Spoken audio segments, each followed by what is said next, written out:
ನಮಸ್ಕಾರ ವೀಕ್ಷಕರೇ, ಜ್ಞಾನದೇಗುಲ ಜಾಲತಾಣಕ್ಕೆ ಆಧಾರದ ಸ್ವಾಗತ. ಈಗ ಇಂದಿನ ಪಂಚಾಂಗದ ವಿವರಗಳನ್ನು ನೋಡುವ ಸಮಯ. ಇಂದು ತಾರೀಖು 19 ಜೂನ್ ತಿಂಗಳು 2026 ಶುಕ್ರವಾರ. ಶ್ರೀ ಶಕ 1949 ಶಕ ವರ್ಷ, ಪರಾಭವನಾಮ ಸಂವತ್ಸರ, ಉತ್ತರಾಯಣ, ಗ್ರೀಷ್ಮ ಋತು, ನಿಜ ಜ್ಯೇಷ್ಠ ಮಾಸ, ಶುಕ್ಲ ಪಕ್ಷದ ಪಂಚಮಿ ತಿಥಿ ಅಂದರೆ 5ನೇ ದಿವಸ.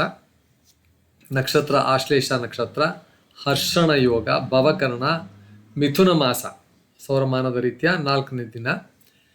ರಾಹುಕಾಲ ಬೆಳಗ್ಗೆ 10:43 ಮಧ್ಯಾಹ್ನ 12:19 ತನಕ ಇರುತ್ತೆ ಅಂತಕ್ಕಂಥದ್ದು. ಇಂದಿನ ವಿಶೇಷ ಆಚರಣೆಗಳೇನೆಂದರೆ ಶ್ರುತ ಪಂಚಮಿ ಅಂತಕ್ಕಂಥದ್ದು. ಇದು ಬಹಳ ಪ್ರಮುಖವಾದ ಆಚರಣೆ. ಶ್ರುತ ಅಂದರೆ ಕೇಳಿ ಬಂದ ಪವಿತ್ರ ಜ್ಞಾನ, ಶಾಸ್ತ್ರ ಮತ್ತು ವೇದೋಪದೇಶ. ಇದಕ್ಕೆ ಶ್ರುತ ಪಂಚಮಿ ಅಂತಾರೆ. ಶ್ರುತ ಕೇಳಿದ್ದ ಒಂದು ಜ್ಞಾನ. ಈ ದಿನವನ್ನು ವಿಶೇಷವಾಗಿ ಶಾಸ್ತ್ರ ಪೂಜೆ, ವೇದ ಪಾರಾಯಣ, ಜ್ಞಾನೋಪಾಸನೆ, ಗುರುಸ್ಮರಣೆ ಇಂಥವುಗಳಿಗೆ ಉಪಯೋಗಿಸ್ತಾರೆ. ಇದು ಬಹಳ ಶುಭಕರ ಅಂತ ಪರಿಗಣಿಸಲಾಗುತ್ತದೆ. ಇನ್ನು ಜೈನ ಸಂಪ್ರದಾಯದಲ್ಲೂ ಕೂಡ ಶ್ರುತ ಪಂಚಮಿಗೆ ಮಹತ್ವ ಇದ್ದು ಆಗಮ ಗ್ರಂಥಗಳ ಪೂಜೆ ಮತ್ತು ಜ್ಞಾನ ಪರಂಪರೆಯ ಗೌರವವನ್ನು ಈ ದಿನ ಆಚರಿಸಲಾಗುತ್ತದೆ. ಈ ದಿನ ನಮಗೆ ಜ್ಞಾನವೇ ಜೀವನದ ನಿಜವಾದ ದೀಪ ಎಂಬ ಸಂದೇಶವನ್ನು ಕೊಡುತ್ತದೆ. ಇನ್ನು ಬೇರೆ ಬೇರೆ ಕ್ಷೇತ್ರಗಳಲ್ಲಿ ಬಾಯಾರು ಪಂಚಲಿಂಗೇಶ್ವರ ಪ್ರತಿಷ್ಠಾ ವರ್ಧಂತಿ, ಕರ್ನಾಟಕದ ಪವಿತ್ರ ಕ್ಷೇತ್ರಗಳಲ್ಲಿ ಒಂದಾದ ಬಾಯಾರು ಪಂಚಲಿಂಗೇಶ್ವರ ಕ್ಷೇತ್ರ. ಇಲ್ಲಿ ಪ್ರತಿಷ್ಠಾ ವರ್ಧಂತಿ ಪಂಚಲಿಂಗ ರೂಪದಲ್ಲಿ ಶಿವತತ್ವವನ್ನು ಆರಾಧಿಸುವ ಈ ಕ್ಷೇತ್ರ ಭಕ್ತಿ, ಶೈವ ಸಂಪ್ರದಾಯ, ಗ್ರಾಮೀಣ ಆಧ್ಯಾತ್ಮಿಕ ಪರಂಪರೆ ಇವುಗಳೊಂದಿಗೆ ಸಂಬಂಧಿಸಿದೆ.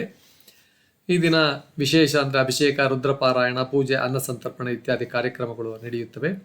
ತಿಪ್ಪಗೊಂಡನಹಳ್ಳಿಯಲ್ಲಿ ಉತ್ಸವ ಸ್ಥಳೀಯ ಧಾರ್ಮಿಕ ಮತ್ತು ಸಾಂಸ್ಕೃತಿಕ ಪರಂಪರೆಯ ಭಾಗ. ಗ್ರಾಮ ದೇವತಾ ಆರಾಧನೆ, ರಥೋತ್ಸವ, ಭಜನೆ ಮತ್ತು ಸಮುದಾಯದ ಒಗ್ಗಟ್ಟಿನ ಆಚರಣೆಗಳು ಈ ಉತ್ಸವದ ವೈಶಿಷ್ಟ್ಯ. ಇಂತಹ ಉತ್ಸವಗಳು ಗ್ರಾಮೀಣ ಸಂಸ್ಕೃತಿ ಮತ್ತು ಭಕ್ತಿ ಪರಂಪರೆಯ ಜೀವಂತ ರೂಪಗಳು. ತದನಂತರ ಉಪ್ಪಿನ ಬೆಟಗೇರಿ ರಾಮಾನಂದರ ಆರಾಧನೆ ಅಂದರೆ ಮಹಾನ್ ಸಂತರು ಅಥವಾ ಯತಿಗಳ ಬ್ರಹ್ಮಲೀನ ದಿನದ ಸ್ಮರಣೆ. ಈ ಸಂದರ್ಭದಲ್ಲಿ ಗುರು ಸ್ಮರಣೆ, ಪಾದಪೂಜೆ, ಉಪನ್ಯಾಸ, ಭಜನೆ, ಪ್ರಸಾದ ವಿತರಣೆ ಮುಂತಾದವು ನಡೆಯುತ್ತದೆ. ಇಂತಹ ಆರಾಧನೆಗಳು ಭಕ್ತಿ ಮತ್ತು ಜ್ಞಾನ ಪರಂಪರೆಯ ನಿರಂತರತೆಯನ್ನು ಉಳಿಸುತ್ತವೆ.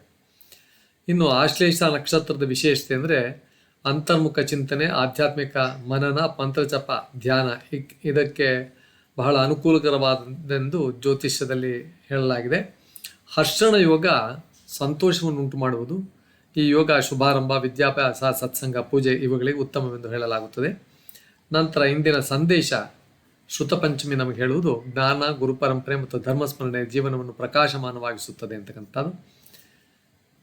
ಇಂದಿನ ಶ್ಲೋಕ ವಿದ್ಯಾನಾಮ ನರಸ್ಯ ರೂಪಮಧಿಕಂ ಪ್ರಚ್ಛನ್ನ ಗುಪ್ತಂ ಧನಂ ವಿದ್ಯಾ ಭೋಗಕರಿ ಯಶಸ್ಸುಖಕರಿ ವಿದ್ಯಾ ಗುರುಣಾಂ ಗುರುಹು ಅಂತಕ್ಕಂಥದ್ದು. ವಿದ್ಯೆಯ ಮಾನವನ ಅತ್ಯುತ್ತಮ ಅಲಂಕಾರ, ಅದು ಕದಿಯಲಾಗದ ಸಂಪತ್ತು. ವಿದ್ಯೆಯು ಕೀರ್ತಿ, ಸುಖ ಮತ್ತು ಜ್ಞಾನವನ್ನು ಕೊಡುತ್ತದೆ ಅಂತಕ್ಕಂಥದ್ದು. ಇಂದಿನ ಪವಿತ್ರ ಪಂಚಮಿಯ ತಿಥಿ ನಿಮ್ಮ ಜೀವನದಲ್ಲಿ ಜ್ಞಾನ, ಶಾಂತಿ, ಭಕ್ತಿ ಮತ್ತು ಶುಭ ಫಲಗಳನ್ನು ತರಲಿ. ಶ್ರೀ ಪಂಚಲಿಂಗೇಶ್ವರ ಹಾಗೂ ಶ್ರೀ ಹರಿ ಅನುಗ್ರಹ ಸದಾ ನಿಮ್ಮೊಂದಿಗಿರಲಿ. ಇಲ್ಲಿಗೆ ಇಂದಿನ ದೈನಂದಿನ ಪಂಚಾಂಗವನ್ನು ಮುಕ್ತಾಯ ಮಾಡ್ತಾ ಇದ್ದೇವೆ. ನಮಸ್ಕಾರ.